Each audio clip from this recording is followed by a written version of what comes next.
Hello, good morning. তো এখন বাজে 7:10 দেখো। তো মশারি টশারি কিচ্ছু এখনও খোলা হয়নি। আর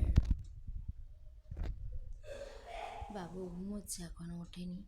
আর এই যে আমি চা নিয়ে বসে পড়েছি, একটু চা খাবো। আর সাথে এই যে এই বিস্কুট। তো তোমরা উঠেছো কি, চা টা খাওয়া হয়েছে নাকি জানাও। আর এরকম বিস্কুট দিয়ে চা খেতে কারা কারা পছন্দ করো সেটা অবশ্যই জানিও। তো এখন তো চাটা খেতে বসেছি, জানি না কি রান্না বান্না হবে। বিছনা ফিছনা সব ঠিকঠাক করতে হবে। তো চলো। আর কিছু কিছু জিনিস কালকে কেনা হয়েছে, তো সেগুলো তোমাদেরকে অবশ্যই দেখাবো। এখনও ওগুলো রেখে দিয়েছি, এখনও মানে কালকে একটু রাত্রি হয়ে গেছিলো, কালকে ওই জন্য আর কিছু বার করা হয়নি, সব প্যাকেটের মধ্যেই রয়েছে। আজকে বার করব, করে তোমাদেরকে অবশ্যই দেখাবো কী কী কিনেছি।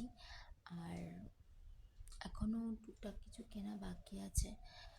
তো জানোই বিয়েবাড়ির আগে যেমন কেনাকাটা থাকে আর কি, সেরকমই ব্যাপার, কিছুই না। তো চলো চাটা খেয়ে নিই, তারপরে তো রান্নার পালা আছে।